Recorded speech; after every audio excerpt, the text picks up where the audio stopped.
थे वो लड़के जो पीछे से आए और चंद्रशेखर रावण पर हमला करके चलते बने। जो भी यूपी में बीजेपी का विरोध करेगा या जेल होगी या प्रभु से मेल होगी। जो पाला बदलकर बीजेपी की भाषा बोलता है वो वाई श्रेणी की सुरक्षा पाता है। लंबी है लिस्ट। विरोधी दलों के नेताओं को सरकार प्रोटेक्शन क्यों नहीं देती?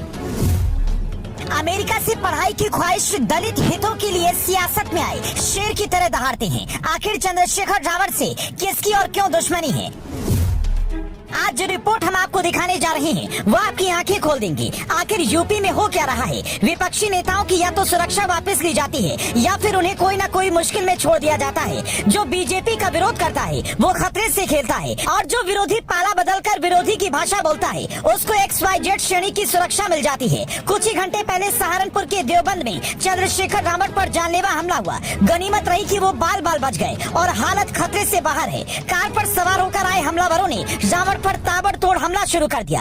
हमले में चंद्रशेखर रावण बाल बाल बच गए। चंद्रशेखर आजाद रावण का जन्म 30 दिसंबर साल 1986 में सहारनपुर के घटकौली गांव में हुआ था। उनके पिता गोवर्धन दास सरकारी स्कूल में टीचर थे। मां कमलेश देवी हाउसवाइफ हैं। चंद्रशेखर आजाद 5 भाई बहन हैं। चंद्रशेखर आजाद ने देहरादून से लॉ की पढ़ाई की है। चंद्रशेखर आगे की पढ़ाई के लिए अमेरिका जाना चाह रहे थे लेकिन सहारनपुर के एक अस्पताल में पिता की इलाज के दौरान दलितों पर हुए अत्याचार को देखते हुए वो समाज सेवी बन गए। चंद्रशेखर सबसे पहले साल 2017 में चर्चा में आए जब जातीय कलेश के आरोप में भीम आर्मी के मुख्य कर्ता धर्ता चंद्रशेखर को जेल जाना पड़ा। चंद्रशेखर भीम आर्मी नाम की एक पार्टी चलाते हैं जो दलित शब्द लिखने के खिलाफ है। वो दलितों और पिछड़ों की लड़ाई लड़ते हैं और हमेशा दबे कुचले लोगों की आवाज उठाते हैं। दिल्ली में किसान आंदोलन हो या JNU में छात्रों का आंदोलन या दिल्ली यूनिवर्सिटी में छात्रों के साथ बदसलूकी का मामला, हर वक्त एक हाथ में संविधान और दूसरे हाथ में बाबा साहेब की तस्वीर रखते हैं और आंदोलन करते हैं। साल 2018 में जब चंद्रशेखर रावण की जेल से रिहाई हुई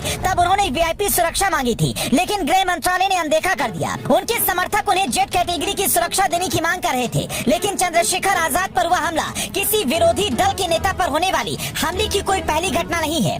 जब तक ओम प्रकाश राजभर अखिलेश यादव के साथ थे तब तक उन्हें सुरक्षा नहीं मिली थी लेकिन जैसे राजभर 2-3 बार योगी से मिले और दिल्ली में अमित शाह से मिलकर बीजेपी की जुबान बोलने लगे फौरन Y कैटेगरी की सुरक्षा मिल गई। इसी तरह बिहार में भी हुआ। उपेंद्र कुशवाहा जब तक नीतीश कुमार की पार्टी JDU में थे तब तक उनके पास भी कोई सुरक्षा नहीं थी लेकिन जैसे ही BJDU छोड़कर बीजेपी में आए उनकी सुरक्षा Y कैटेगरी की हो गई। अतीक अहमद बीजेपी का विरोध करते थे, निपटा दिए गए। पुलिस की एक्शन और सरकार को इसका जवाब देना चाहिए क्योंकि इससे अविश्वास का माहौल बन रहा है। योगी आदित्यनाथ दावा करते हैं उनके राज में लॉ एंड ऑर्डर के मामले में 0 टॉलरेंस है, फिर ऐसी घटनाएं सरकार के साथ पर ही सवाल खड़ा करती हैं।